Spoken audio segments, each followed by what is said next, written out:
أعوذ بالله من الشيطان الرجيم بسم الله الرحمن الرحيم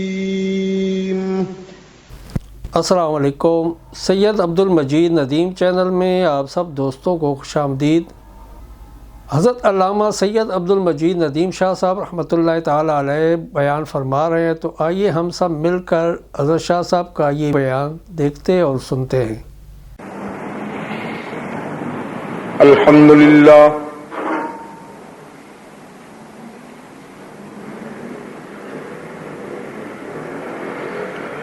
الحمدللہ وحدہ والصلاة والسلام علی من لا نبی بعدہ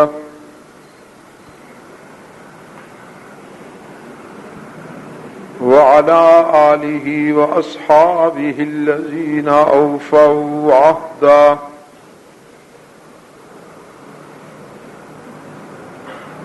الذين هم مفاتيح الرحمة ومصابيح الغرر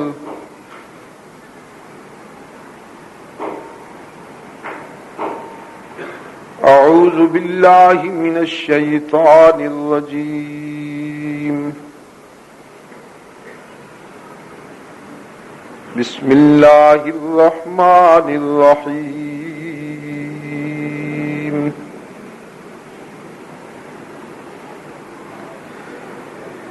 إن الله عنده علم الساعة وينزل الغيث ويعلم ما في الأرحام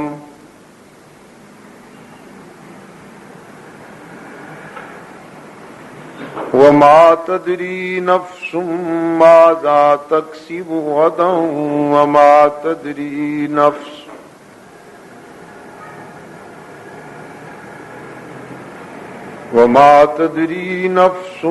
بأي أرض تموت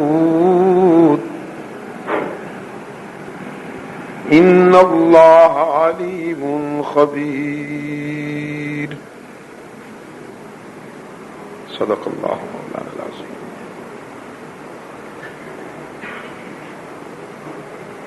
مولانا محترم،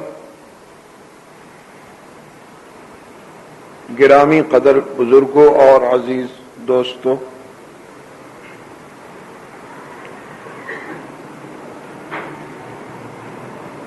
آج 28 مارچ 1986 ہم یہاں عزیز آباد کراچی میں جمعہ کی نشست میں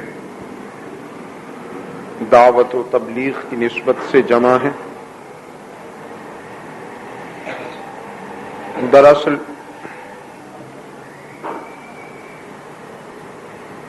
کراچی میں میری یہ حاضری عبوری تھی۔ جرمنی اور کینیڈا کے سفر پر جاتے ہوئے مجھے یہاں چند گھنٹوں کے لیے رکنا تھا، تو احباب نے جمعہ کی نشست میں میری حاضری یہاں کے لیے طے کر دی۔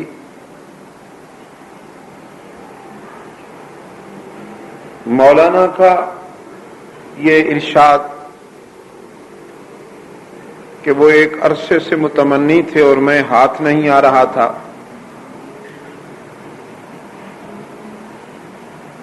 یہ ان کے خلوص پر مبنی ہے بات، ورنہ اس نام کے لوگ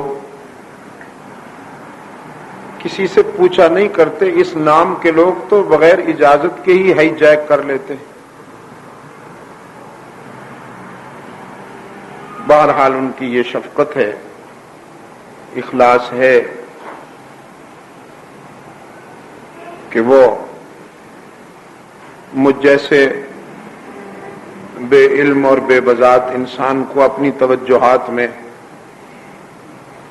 اور اپنے التفات میں رکھتے ہیں۔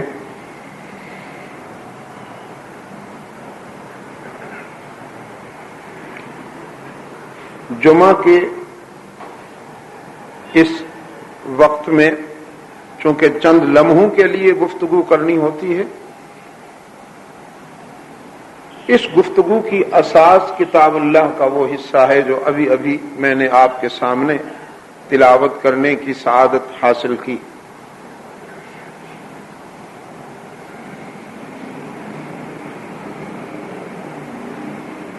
پانچ ضابطے اللہ نے بیان فرمائے قرآن کریم کے اس حصے میں جو ابھی ابھی آپ کے سامنے میں نے تلاوت کیا۔ ویسے تو قرآن کریم پورے کا پورا ضابطوں ہی پر مشتمل مسودہ ہے، اس سے کہانیوں کی کتاب تو یہ نہیں، قانون کی کتاب ہے قرآن کریم۔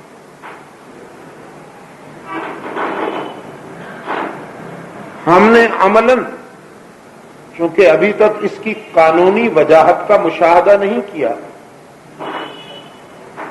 تو نفسیاتی طور پر کہ بالائے طاق رکھ دیا گیا۔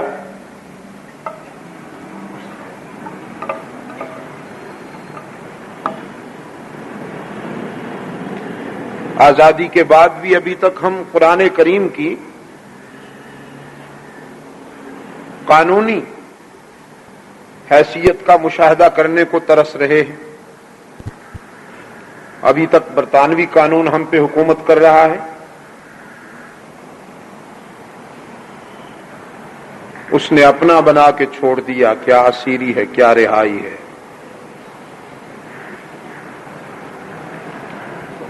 گورے جسم والا خود تو چلا گیا لیکن اپنے کالے قوانین ہم پہ مسلط کر گیا۔ کچہریوں اور عدالتوں میں وہی برطانوی قانون ابھی تک چل رہا ہے، قرآن کریم کو ہم نے الماریوں میں سجا دیا۔ بعض حضرات نے اس کو محض تبرک کی کتاب بنا لیا، کچھ لوگ اس سے تعویذ گنڈے کا کاروبار بھی کرتے ہیں،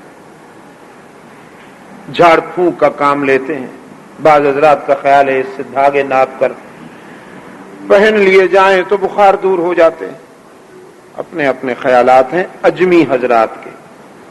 بخار تو دور کرتا ہی ہے قرآن کریم، میں کہا کرتا ہوں کسی فرد کا نہیں، یہ تو قوموں کا بخار دور کرنے والا نسخہ شفا ہے۔ لیکن بیسیکلی قرآن کریم قانون کی کتاب ہے، اس کا ہر زاویہ قانون ہے، اس کا ہر اشارہ قانون ہے، اس کا ہر کنایہ قانون ہے، اس کا ہر صراحت قانون ہے۔ تو یہاں پانچ قوانین اللہ نے بیان کیے ہیں، پانچ ضابطے بیان کیے ہیں اس حصے میں جو ابھی ابھی میں نے آپ کے سامنے تلاوت کی۔ تو میں اونچا بولتا ہوں، لاؤڈ سپیکر کچھ بیمار معلوم ہوتا ہے تو آپ اس کی طرف توجہ نہ دیں۔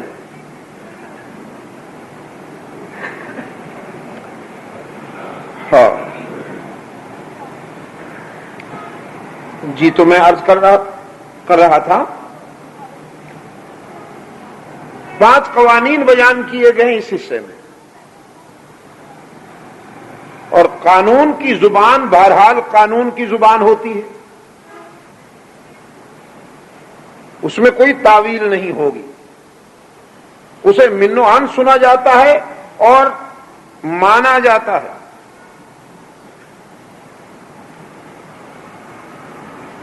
چنانچہ یہ قانون ہے قرآن کریم کی اطلاع کے مطابق کہ قیامت کس گھڑی واقع ہوگی یہ راز صرف اللہ جانتا ہے۔ مخلوقات میں سے اللہ نے یہ راز کسی کو نہیں بتایا۔ علماء کا علم بجا، عارفین کی معرفت بجا، ارباب تصوف اور ارباب طریقت کی فراست علی الراس والعین بجا، لیکن یہ قانون ہے کہ قیامت کس لمحے واقع ہوگی اللہ کے سوا کوئی نہیں جانتا، اور اس قانون کے اظہار کے لیے قرآن کریم میں حصر کا اسلوب اپنایا گیا ہے۔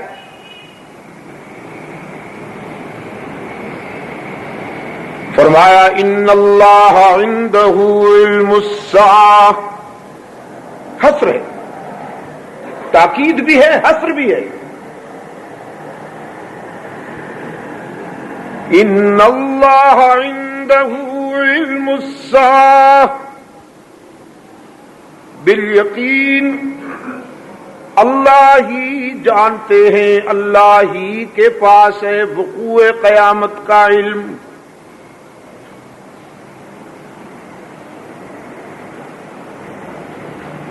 علامات بتا دی گئی قرب قیامت کی،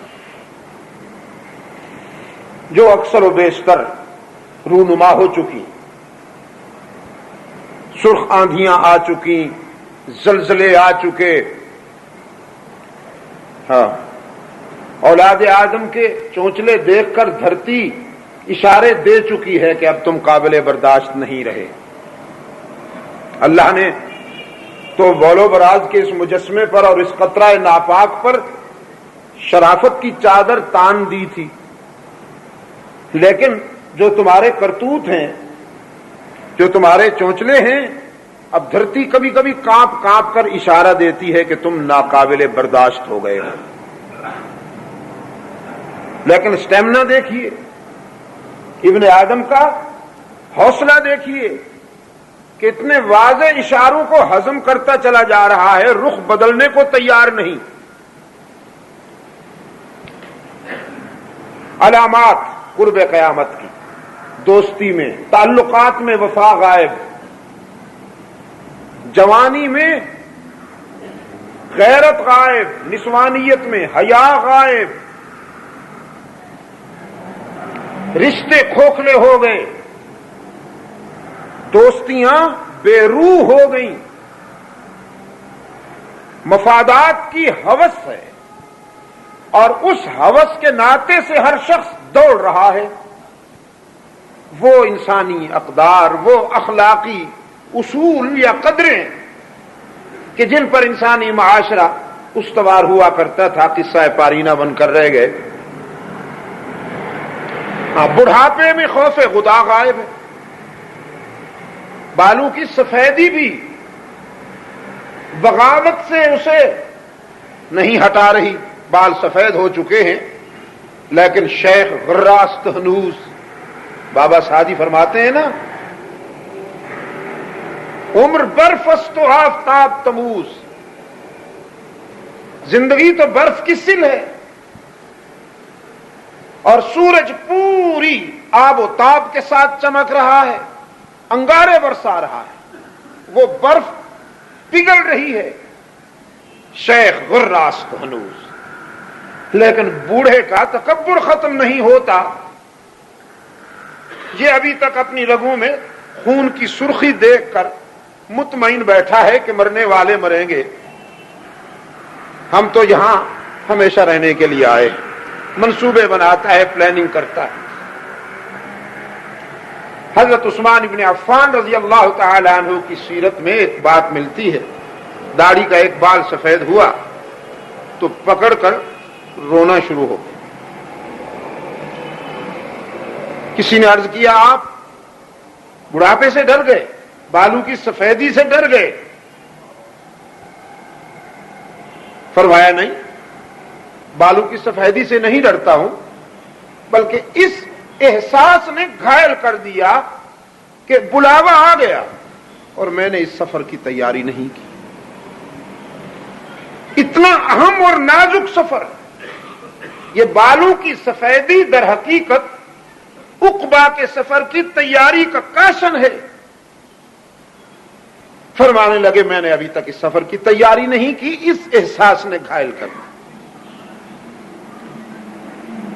تو یہ علامات قیامت میں سے ہے۔ اللہ کے رسول صلی اللہ علیہ وسلم کی زبان سے یہ بتائی گئی ہیں، لیکن قیامت کب واقع ہوگی یہ راز اللہ نے کسی کو نہیں بتایا، اپنے پاس رکھا ہے، قانون کی بات ہے۔ اب کوئی یہ کہتا ہے کہ صاحب قرآن کریم میں سب کچھ بیان کر دیا گیا ہے تو یہ راز بھی بیان کر دیا گیا ہے۔ تو عزیز دوستو، قرآن کریم ہی میں یہ بات بیان کی گئی ہے کہ قیامت جس گھڑی واقع ہوگی یہ راز اللہ کے سوا کوئی نہیں جانتا۔ یہ ادھر ادھر کی بات نہیں ہے، قرآن ہی کہہ رہا ہے۔ لہذا بندوں میں سے کوئی شخص چاہے وہ کتنی بڑی حیثیت کا مالک کیوں نہ ہو، اللہ نے یہ راز کسی کو نہیں بتایا، بندوں میں سے کوئی نہیں جانتا، اللہ ہی جانتا ہے۔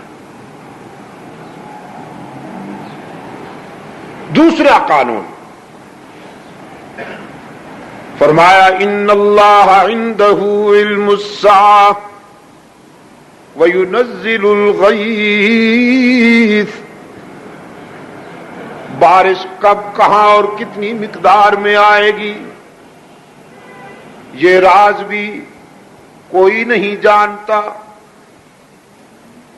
سرکار دو عالم صلی اللہ علیہ وسلم نے فرمایا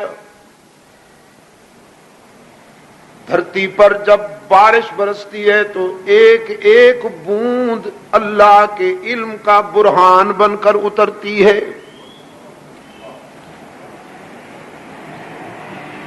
بندوں میں سے کوئی شخص اندازے تو کر سکتا ہے، ہواؤں کا رخ دیکھ کر تخمینے تو لگا سکتا ہے، لیکن یقین کے ساتھ یہ راز کوئی نہیں جانتا کہ بارش کب کہاں اور کتنی مقدار میں آئے گی۔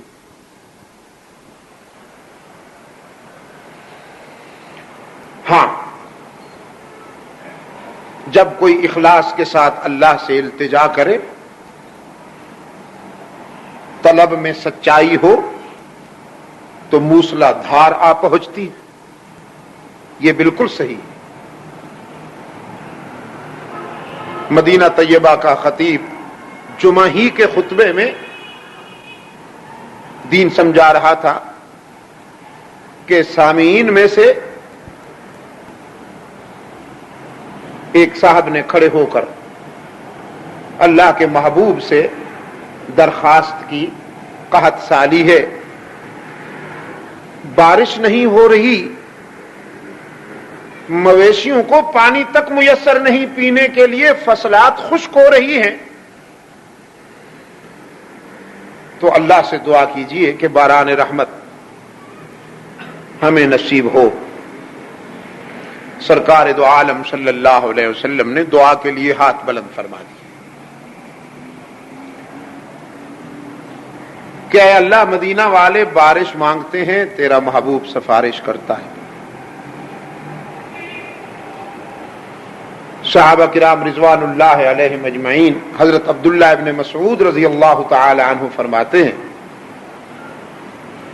کہ ہم نے زندگی میں کبھی اس تیزی کے ساتھ بادلوں کو گھر گھر کے آتا ہوا نہیں دیکھا تھا، جس تیزی کے ساتھ دعائے رسول کے نتیجے میں بادل پہنچے اور بغیر کسی تمہید کے آسمان سے موتی برسنا شروع ہو گئے۔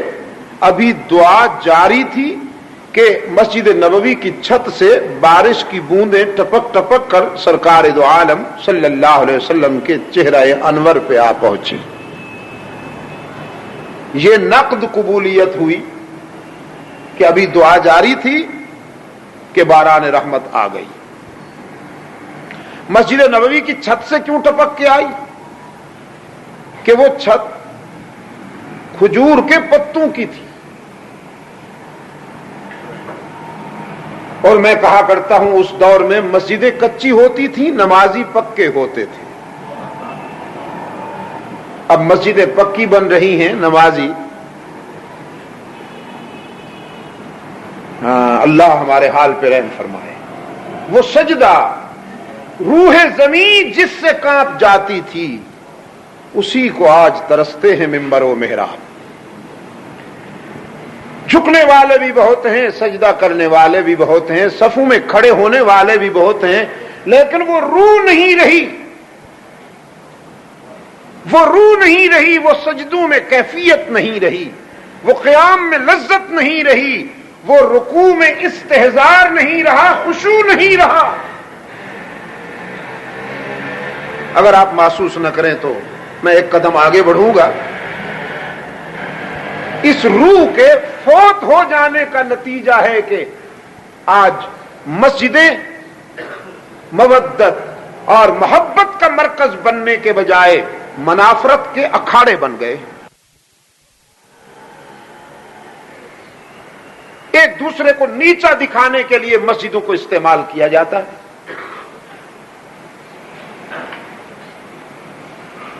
یہاں سے محبت کی لہر اٹھی تھی جس نے پورے قرائے ارض کو چاہتوں اور شفقتوں کے رشتے میں جوڑ دیا تھا۔ کالے گوروں سے بغلگیر ہو گئے، گورے کالوں سے بغلگیر ہو گئے، آقا و غلام کا امتیاز ختم کر دیا اس مرکز سے اٹھنے والی محبت کی لہر نے۔ اس لیے کہ ان سجدوں میں خلوص تھا، ان رکوعات میں اور اس قیام میں خلوص تھا۔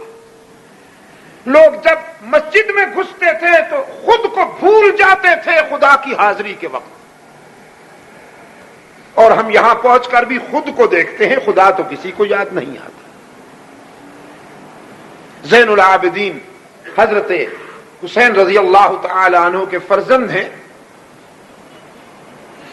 نماز کے لیے جب مسجد کا رخ کیا کرتے تھے تو عموماً لوگوں نے دیکھا کہ رنگت زرد پڑ جاتی تھی، سردیوں میں بھی پسینہ پسینہ ہو جاتے تھے۔ پوچھا گیا حضرت زین العابدین رضی اللہ تعالی عنہ سے کہ حضرت یہ آپ کی کیفیت کچھ عجیب سی ہے، آپ جب مسجد کے لیے ارادہ کرتے ہیں جانے کے لیے تو یہ آپ کی رنگت زرد کیوں ہو جاتی ہے، آپ پسینے میں نہا جاتے ہیں؟ فرمانے لگے ہاں، جب یہ سوچتا ہوں کہ کس کی عدالت میں جا رہا ہوں تو پھر میری یہ کیفیت ہو جاتی ہے۔ حاکم جتنا بڑا ہو اس کی عدالت کی وجاہت بھی اتنی بڑی ہوتی ہے۔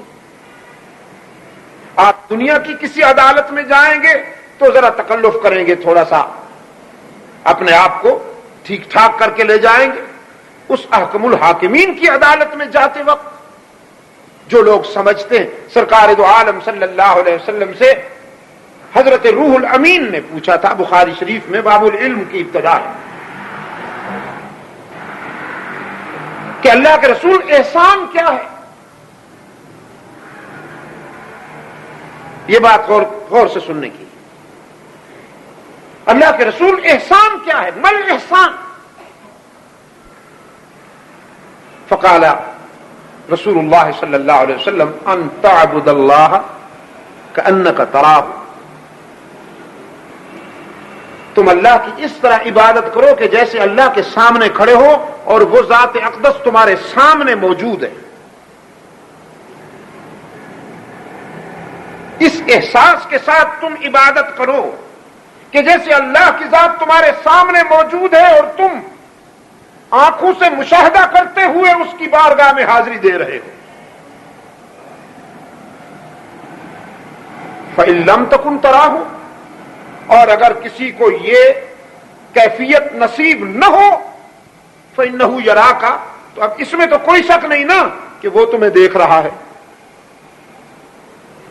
اگر کوئی شخص اپنے وجدان میں اور اپنے احساسات میں یہ کیفیت نہیں پا رہا کہ گویا اللہ میرے سامنے ہے اور میں اس کے سامنے کھڑے ہو کر حاضری دے رہا ہوں، تو اس میں تو کوئی شک نہیں ہے نا کہ وہ تمہیں دیکھ رہا ہے۔ حضرت علی المرتضی رضی اللہ تعالی عنہ کا بڑا ایک دل نشین جملہ ہے، فرماتے ہیں ہمارے استاد کامل نے اللہ کی معرفت میں ہمیں اس مقام تک پہنچا دیا تھا کہ اگر رب العالمین اپنے حجاب کے تمام پردے اٹھا دے اور بالکل میرے سامنے آ جائے تب بھی میرے ایمان و یقین میں کوئی اضافہ نہیں ہوگا جتنا یقین رسول اللہ کی زبان پر آ چکا۔ رحمت عالم صلی اللہ علیہ وسلم کی زبان سے ہمیں اللہ کے وجود پر اتنا یقین نصیب ہو گیا ہے، حق تعالی اگر حجاب کے پردے اٹھا کر سامنے بھی آ جائیں تو ہمارے اس یقین میں کوئی اضافہ نہیں ہوگا. لیکن یہ مقام بہت بلند ہے. بھئی ہم تو اس دور کے لوگ ہیں، دال روٹی کے چکر میں الجھے ہوئے لوگ. لیکن میں پھر بھی یہ عرض کروں گا کہ اگر اس دور میں سماجی، معاشی، ذہنی اور بہت ساری جلی و خفی الجھنوں میں ہونے کے باوجود اگر ہم مسجدوں کو مرکز محبت بنا دیں تو یہ بہت بڑی کامیابی ہوگی. تو مسجد سے بات چل نکلی تھی، میں معذرت چاہتا ہوں. وہ مسجدیں کچی تھی، نمازی بڑے پکے تھے. باران رحمت آ پہنچی، دعا کے لیے ہاتھ اٹھے، یہ ہمارا ایمان ہے. لیکن بارش کب آئے گی، کتنی مقدار میں آئے گی، ایک ایک قطرہ اللہ کے علم میں ہے، مکتوب ہے کتاب مبین میں، اس کے سوا کوئی نہیں جانتا. محکمہ موسمیات والوں کی بے بسی کا تو آپ روز و شب مشاہدہ کرتے رہتے ہیں. یہاں کے لوگ تو پھر بھی نقال ہیں. میں نے تو یورپ میں جا کر ان کی بے بسی کا تماشا دیکھا ہے. انگلینڈ میں جب یہ بی بی سی والے نشر کرتے تھے کہ مڈ لینڈ میں بارش پڑے گی اور یارک شائر میں سورج چمکے گا، یا ادھر اسکاٹ لینڈ میں سورج چمکے گا اور لندن سائڈ پہ بارش پڑے گی، تو وہاں بارش پڑتی تھی اور یہاں سورج چمکتا تھا. یہ سب تخمینے ہیں ہواؤں کا رخ دیکھ کر یا بادلوں کی روانی دیکھ کر. قرآن کریم نے یہ راز اللہ ہی کے پاس محفوظ بتایا ہے اور اسی ہی کے پاس محفوظ. تیسرا ضابطہ قرآن کریم میں بیان ہوا، وَيَعْلَمُ مَا فِي الْأَرْحَامِ. شکم مادر میں کیا ہے؟ جو بچہ پرورش پا رہا ہے شکم مادر میں، وہ دنیا میں آ کر پیدا ہو کر کیا بنے گا؟ تونگر ہوگا کہ گداگر، عالم ہوگا کہ ان پڑھ، وفادار بنے گا کہ غدار، رقیق القلب ہوگا یا سنگ دل، شقی ہوگا کہ سعید، ذہین ہوگا کہ غبی، یکجائی ہوگا کہ ہر جائی، مجاہد بنے گا کہ مجاور، خدا پرست بنے گا کہ آستانہ پرست. اللہ کے سوا کوئی نہیں جانتا. یہ راز بھی اللہ نے اپنے پاس رکھا.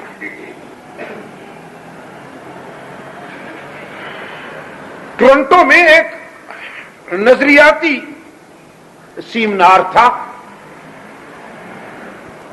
گفتگو کے بعد جب سوال و جواب کا سلسلہ شروع ہوا تو ایک عیسائی نے یہ آبجیکشن کیا کہ قرآن کریم نے دعویٰ کیا تھا کہ شکم مادر میں بچے کی جنس اللہ کے سوا کوئی نہیں جانتا، جبکہ عصر حاضر کی طبی تحقیقات نے، سائنس اور ٹیکنالوجی نے یہ راز معلوم کر لیا ہے.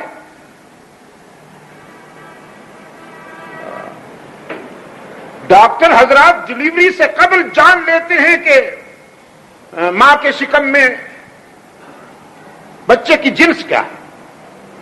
تو کیا قرآن کریم کے اس دعوے کی نفی نہیں ہوگی؟ وہ یہ اعتراض، یہ سوال کر کے بیٹھ گیا.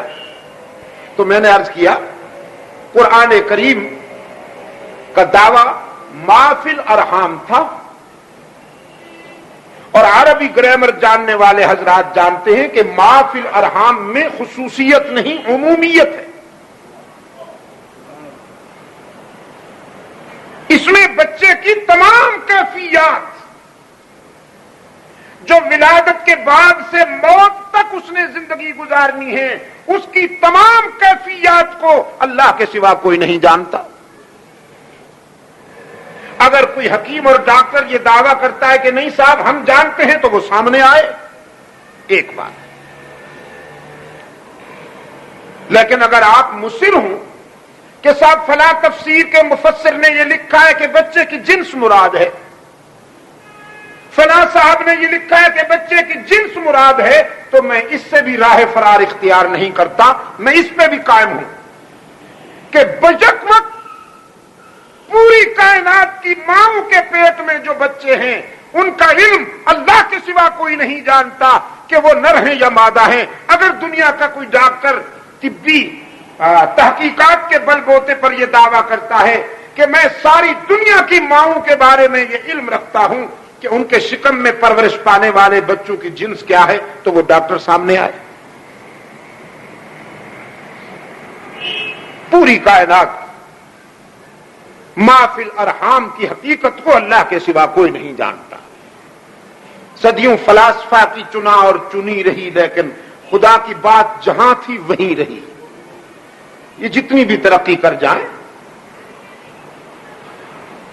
لیکن ابھی تک قرآن کریم کی حدوں کو یہ پھلانگیں گے کیا؟ قریب بھی نہیں جا سکے۔ چوتھا ضابطہ قرآن کریم نے بیان فرمایا، فرمایا ما تدری نفس ماذا تکسب غدا، کوئی یہ نہیں جانتا کہ کل کسی کے ہاتھوں سے کیا ہونے والا ہے۔ وما تدری نفس ماذا تکسب غدا وما تدری نفس نفس بأي أرض تموت ان اللہ علیم خبیر۔ کل کیا ہونے والا ہے کوئی نہیں جانتا۔ ہم تدبیر کر سکتے ہیں، لیکن تقدیر کے فیصلے ہم نہیں جانتے، وہی جانتا ہے۔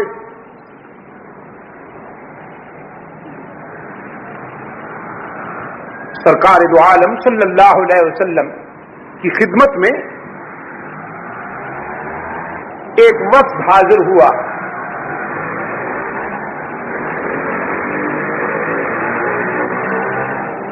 یہ درخواست لے کر کے آپ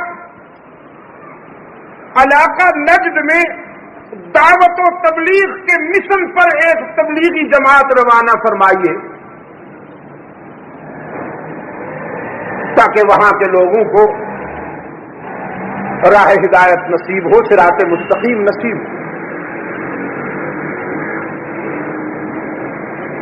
حالانکہ یہ وقت بدنیتی کی بنیاد پر آیا تھا، دوستی کے لبادہ میں دشمنی کرنے کے لیے اس وقت کو بھیجا تھا۔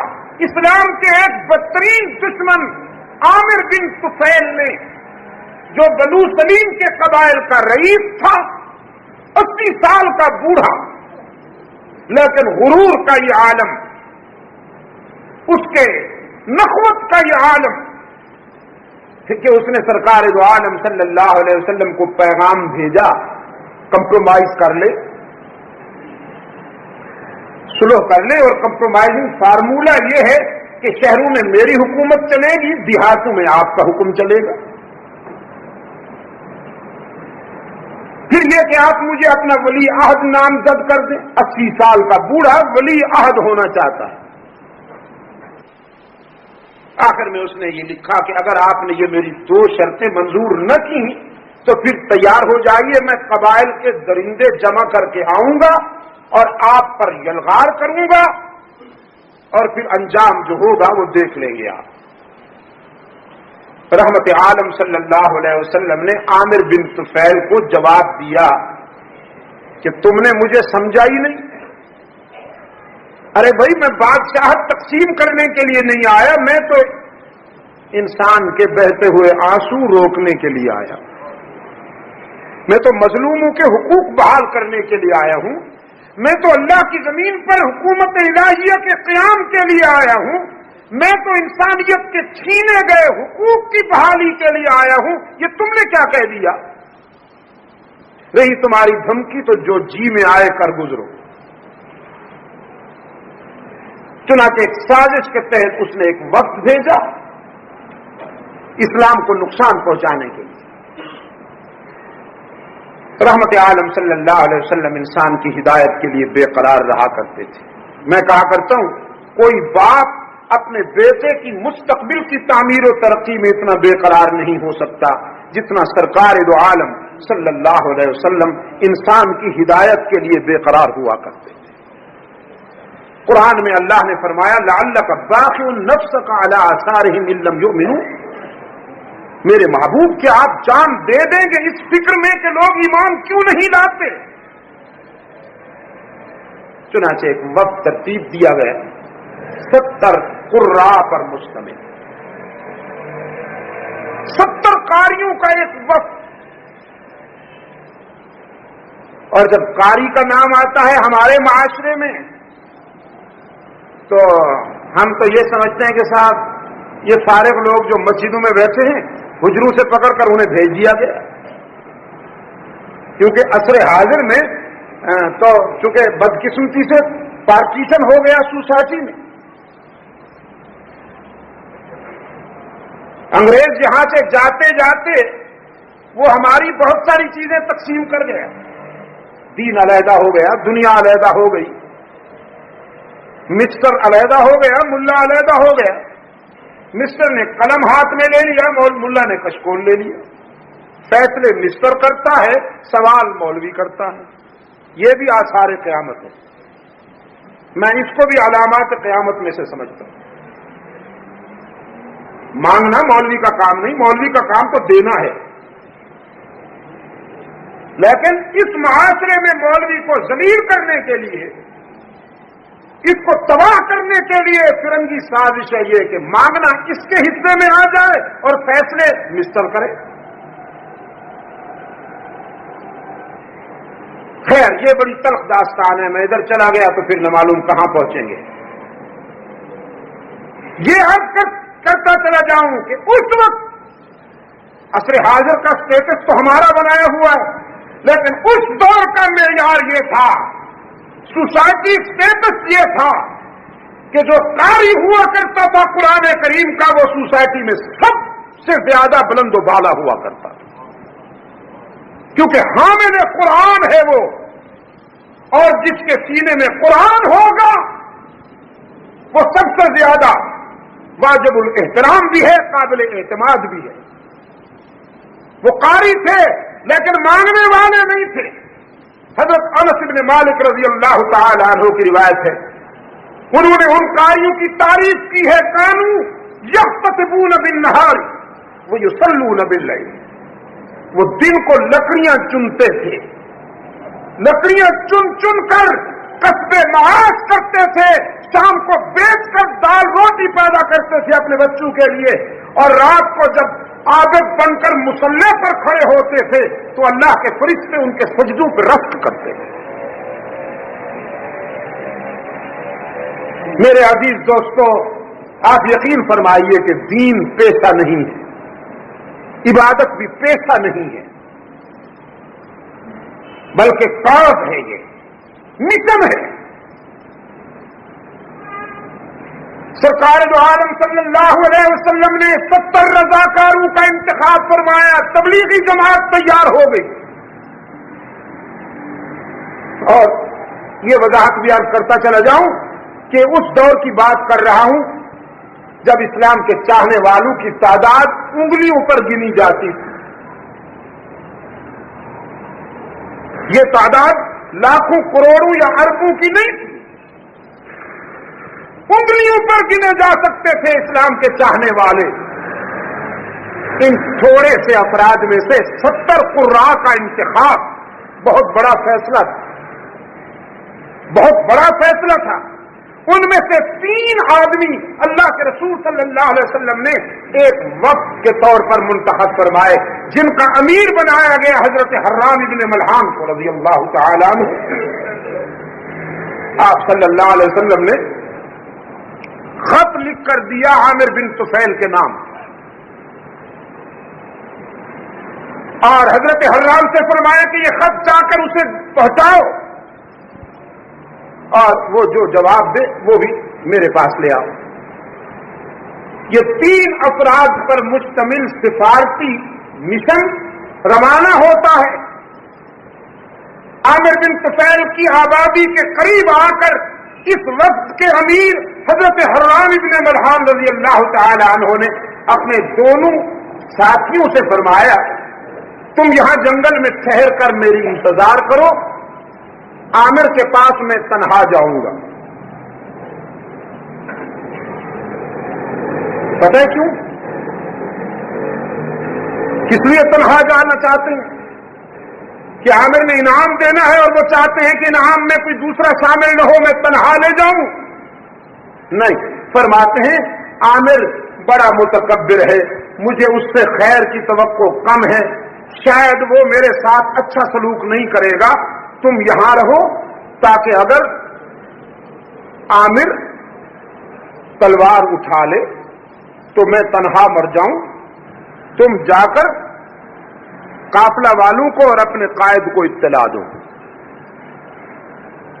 یہ اس دور کی قیادت تھی کہ موت کا سامنا کرنے کے لیے قائد آگے ہے، رضاکاروں کو بچانے کے لیے پیچھے چھوڑ رہا ہے۔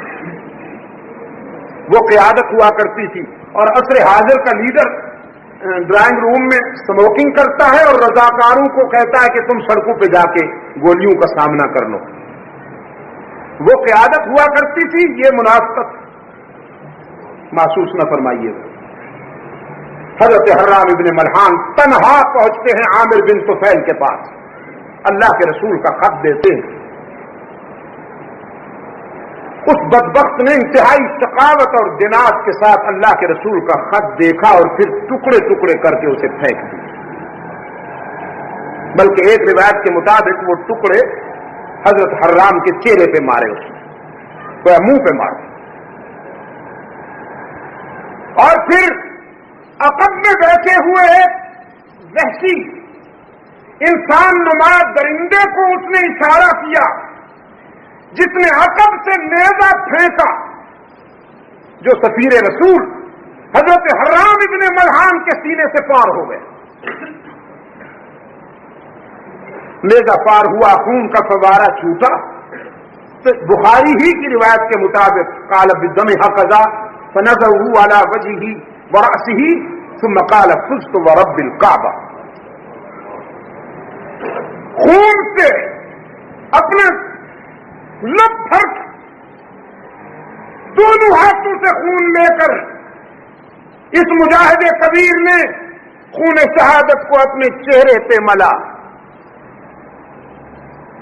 عصر حاضر کا نوجوان میک اپ کرتے ہوئے شاید اپنے چہرے کو اتنا نہیں سجائے گا پاؤڈر سے اور نہ معلوم کس کس بلا سے، جو اس مجاہد کبیر نے زندگی کے راز کے دانا نے خون شہادت کو اپنے چہرے پہ ملا، پھر اپنے سر پہ ملا، اور پھر نعرہ زن ہوئے، رب کعبہ کی قسم مجھے تو منزل مل گئی۔ دیکھنے والوں کو سناٹا آ گیا۔ عامر بن طفیل وحشت اور ثقافت کے عالم میں کھڑا ہو گیا۔ اس کے دربار میں بیٹھنے والے درجنوں لوگ جو بعد میں اسلام لائے، وہ کہنے لگے ہم نے اعلان تو آج کیا ہے مسلمان ہونے کا، لیکن در حقیقت ہم اسی دن مسلمان ہو گئے تھے جس دن عامر کے دربار میں محمد کے سفیر نے شہید ہوتے وقت اپنا خون شہادت چہرے پہ ملا تھا اور کہا تھا رب کعبہ کی قسم کہ میں کامیاب ہو گیا۔ ہمارا ضمیر اسی دن تسلیم کر گیا تھا کہ یہ لوگ ناقابل تسخیر ہیں، یہ موت سے نہیں ڈرتے، موت ان سے ڈرتی ہے۔ عامر بن طفیل نے اپنے دوستوں کو، اپنے قبائل کے حلیف جو لوگ تھے، ان کو اشارہ کیا۔ اس کی ثقافت اور اس کی جنات اور آگے بڑھی۔ آدم خور قبائل کے درندے ساتھ لے کر ہزاروں کی تعداد میں رسول اللہ صلی اللہ علیہ وسلم کے رضاکاروں پر بیر معونہ پر اس نے یلغار کر دی، حملہ کر دیا۔ یہ وہ 70 قاری تھے جو دعوت و تبلیغ کے مشن پر رحمت عالم صلی اللہ علیہ وسلم نے بھیجے۔ قبائلی درندوں نے چن چن کر انہیں ذبح کرنا شروع کیا۔ بڑی عجیب ادا ہے تاریخ کے سینے میں، احادیث کے ورقوں میں بکھری ہوئی یہ ادا بڑی ہی عجیب ہے کہ وہ مجاہد ہنستے مسکراتے جام شہادت پی رہے ہیں اور جھوم جھوم کر اپنا ایک پیغام نشر کرتے ہیں ہواؤں میں۔ وہ پیغام تاریخ کے دامن میں چمک رہا ہے، قیامت تک چمکتا رہے گا۔ فرمایا بلغوا عنا قومنا، بلغوا عنا قومنا انا لقینا ربنا فرضی عنا وارضانا۔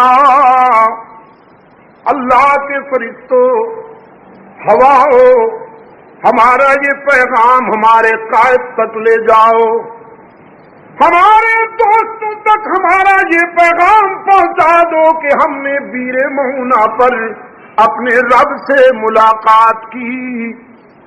انا لقینا ربنا، بیر معونہ پر ہم نے اپنے رب سے ملاقات کی۔ فرضی عنا وارضانا، یہ ملاقات اتنی کامیاب ہوئی کہ وہ ہم سے راضی ہو گیا، ہم اس سے راضی ہو گئے۔ سرکار دو عالم صلی اللہ علیہ وسلم تک اپنے ان جانباز سپاہیوں کی یہ بات پہنچی، ان کی مظلومیت اور شہادت کی خبر پہنچی۔ حریف جاں کو معاف کرنے والا پیکر رحمت، جو اپنے دشمن کو بھی دامن رحمت میں لے لیتا ہے، جو فاتح بن کر مکہ میں آتا ہے تو لا تثریب علیکم اليوم کا پیغام نشر کرتا ہے رحمت عالم صلی اللہ علیہ وسلم کے، اور ایک عرصے تک صبح کی نماز میں رکوع کے بعد سجدے سے پہلے کھڑے ہو جاتے تھے، دعا کے ہاتھ اٹھا کر فرماتے تھے الہ العالمین، جن ظالموں نے میرے سپاہیوں کو ہلاک کیا ہے تو انہیں ہلاک کر دے، اے اللہ ان پر کنعان جیسا قحط نازل کر دے، جن ظالموں نے میرے شاگردوں کو ریزہ ریزہ کیا ہے تو بھی انہیں عبرتناک انجام سے دوچار کر۔ صحابہ فرماتے ہیں چیخیں نکل جایا کرتی تھیں دعا کے دوران، اور پھر رحمت عالم صلی اللہ علیہ وسلم کا یہ تیر ایسا نشانے پہ لگا کہ عامر بن طفیل کو ایک ہی رات میں طاعون کی گلٹی نکل آئی گردن پر، اور ایک ہی رات میں اتنی بڑی ہو گئی کہ چل نہیں سکتا تھا، اسی جگہ کتے کی طرح تڑپ تڑپ کر جان دے دی۔ اور وہ تمام سنگ دل جنہوں نے بیر معونہ پر تبلیغی جماعت کے رضاکاروں پر تلواریں چلائی تھیں، پتھر پھینکے تھے، وہ سب عبرتناک انجام سے دوچار ہوئے۔ لیکن قطع نظر اس بات کی، میں تو یہ عرض کر رہا ہوں، یہ چھوٹا سا پس منظر آپ کے گوش گزار کرنے کے بعد میرا خیال یہ ہے کہ میں یہ حقیقت آپ کو سمجھانے میں کامیاب ہو گیا ہوں کہ کل کیا ہونے والا ہے یہ اللہ کے سوا کوئی نہیں جانتا۔ اگر سرکار دو عالم صلی اللہ علیہ وسلم یہ جانتے کہ میرے سپاہیوں کو، میرے رضاکاروں کو بیر معونہ پر جا کر ذبح کر دیا جائے گا، رحمت عالم صلی اللہ علیہ وسلم کبھی اپنے 70 مجاہدین کو ان ظالموں کے حوالے نہ کرتے۔ ضابطہ ہے، قانون کی بات ہے، جیسا کہ میں نے پہلے عرض کیا، کل کیا ہونے والا ہے اللہ کے سوا کوئی نہیں جانتا۔ فرمایا ما تدری نفس بأی ارض تموت، موت کب کہاں اور کس عنوان سے آنے والی ہے یہ راز بھی اللہ نے کسی کو نہیں بتایا۔ آپ نے دیکھا چاند کو مسخر کر لینے کے دعوے کرنے والی دنیا کی وہ بڑی طاقت، یہ بڑی طاقت بھی خوب رہی صاحب۔ انسانی سوچ کا عالم دیکھیے، بول و براز کے مجسموں کو بڑی طاقت کہہ دیتا ہے۔ ان کی بڑی طاقت کا آپ نے حشر دیکھ لیا؟ اربوں روپے خرچ کر کے چیلنجر کو روانہ کیا، ابھی اس کو اڑتا ہوا دیکھ رہے تھے کہ وہ ان کی آنکھوں کے سامنے ریزہ ریزہ ہو گیا۔ اڑتا دیکھ کر ہنس رہے تھے، پھر ایک ہی سیکنڈ میں چیخیں نکلنا شروع ہو گئی۔ ابھی ہنسی ختم نہیں ہو رہی تھی کہ چیخیں نکلنا شروع ہو گئی۔ حق تعالی کبھی کبھی اپنے بندوں کو مشاہدہ کروا دیتا ہے کہ میں کتنا بڑا ہوں، تم کتنے چھوٹے ہو، میں کتنا طاقتور ہوں، تم کتنے کمزور ہو۔ کبھی کبھی مشاہدہ کروا دیتے ہیں زندگی کے سفر میں۔ آپ نے دیکھا پچھلے دنوں ہنستی مسکراتی آبادی، چھوٹا سا جھٹکا آیا، صفایا ہو گیا، صفایا ہو گیا۔ تو یہ ضابطہ ہے، موت کب کہاں اور کس عنوان سے آئے گی اللہ کے سوا کوئی نہیں جانتا۔ تو اب میں اپنی اس محنت کا آپ سے خلاصہ لے لوں۔ قیامت کب واقع ہوگی کون جانتا ہے؟ جس طرح قرآن کریم نے حسر کے ساتھ بیان کیا ہے، آپ کا جواب بھی حسر میں ہونا چاہیے۔ قیامت کب آئے گی کون جانتا ہے؟ ہاں ہی پہ ذرا زور دے کر، جزاکم اللہ۔ ابھی حضرت مولانا فرما رہے تھے دہلی کے جلسے کی بات، آپ یقین کیجئے مولانا، میں تو اب بھی جب جاتا ہوں انڈیا میں، ان لوگوں میں میں نے جو دینی اخلاص دیکھا ہے، معاف کیجئے گا، ہمیں تو عشر عشیر بھی وہ نصیب نہیں ہوا۔ نفس نے دھوکہ دے رکھا ہے کہ اسلام بحیرہ عرب میں ڈوب رہا تھا، ہم نے اسے بچا لیا۔ یقین فرمائیے ہم سے کچھ نہ ہو سکا، ہم سے کچھ نہیں ہو سکا۔ انڈیا میں جو لوگ رہ رہے ہیں، اللہ ان کے ایمان کی حفاظت فرمائے، اللہ ان کی آل کی حفاظت فرمائے، ان کی جان کی حفاظت فرمائے۔ پچھلے دنوں 26 ستمبر کو بمبئی میں ایک بہت بڑے جلسے میں بات کر رہا تھا، رات کے 1:30 بجے جب انہوں نے ہی کی ضربیں لگائیں، آپ یقین فرمائیے کہ فضائیں کانپ رہی تھی۔ دل کی گہرائیوں سے جب ہی کی ضربیں لگائی گئی، چاروں طرف بلڈنگوں میں ہندوؤں نے سر نکال نکال کر دیکھنا شروع کیا کہ یہ کیا ہو رہا ہے۔ اور ایک بات اور بتاتا چلا جاؤں، انشاءاللہ مولانا گواہی دیں گے، بمبئی سے ادھر مہاراشٹر کے آخر تک اکلکوا تک پہنچا ہوں، پھر یہ برودا ہو گیا، آپ کا گودرا ہو گیا، پھر یہ احمد آباد، جے پور، بلسار، پنج محل، سورت سے ہوتے ہوئے پھر یہ دلی، میرٹھ، یہ یو پی سی پی کا علاقہ، دیوبند، سہارنپور تک جانا ہوا۔ مجھے کہیں ملاوٹ والی اذان سنائی نہیں دی، محسوس نہ فرمائیے گا، نہ اذان کے اندر انہوں نے ملاوٹ کی ہے، نہ اذان کے پہلے کچھ ملاوٹ کی ہے۔ وہاں وہی اذانیں گونج رہی ہیں جو مسجد حرام کے میناروں سے گونج رہی ہیں یا مسجد نبوی کے میناروں سے گونج رہی ہیں۔ یہاں کوئی صاحب پہلے سے ملا رہا ہے، کوئی اندر سے ملا رہا ہے، کسی نے درود سلام اپنی مرضی کا گھڑ لیا ہے، کوئی کلمے کے اندر اپنا جملہ شامل کر رہا ہے، کوئی کسی طرف سے کھینچ رہا ہے، کوئی کسی طرف سے کھینچ رہا ہے۔ موم کی ناک بنا دیا گیا دین کو اور مذہب کو، جس کا جی چاہتا ہے وہ اسی طرح پھیر لیتا ہے، اور ہمارے حکمران تماشائی بن کر ریفری کا کردار ادا کر رہے ہیں، سب کو کھلی چھٹی دے رکھی ہے۔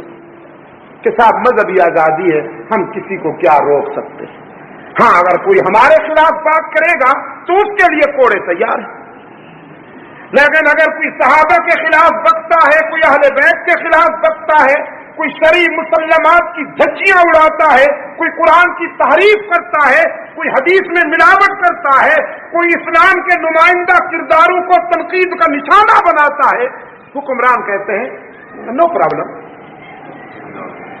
کوئی بات نہیں، ہر ایک کو مذہبی آزادی ہونی چاہیے۔ میں اس کو بھی آثار قیامت میں سے سمجھتا ہوں۔ عبد المجید ندیم شاہ صاحب بہت سارے لوگوں کو گوارا نہیں، میری یہاں حاضری کا پروگرام بنتا ہے تو یار لوگوں کے پیجامے ڈھیلے ہونا شروع ہو جاتے ہیں، پتلونیں نیچے اوپر ہوتی ہیں، اللہ جانتا ہے کہ ہم سے کیا خطر۔ بابا شادی بڑا عجیب آدمی تھا۔ ابھی آپ حضرت علامہ سید عبد المجید ندیم شاہ صاحب رحمۃ اللہ علیہ کو سماعت فرما رہے تھے۔ آپ سب دوستوں سے گزارش ہے کہ ہمارے اس چینل کے ساتھ اسی طرح جڑے رہیں اور حضرت شاہ صاحب کے بیانات کو آگے بھی شیئر کرتے رہیں۔ آپ سب دوستوں کا بہت شکریہ۔ ملتے ہیں ایک نئی ویڈیو کے ساتھ، تب تک کے لیے اللہ حافظ۔ پاکستان پائندہ باد۔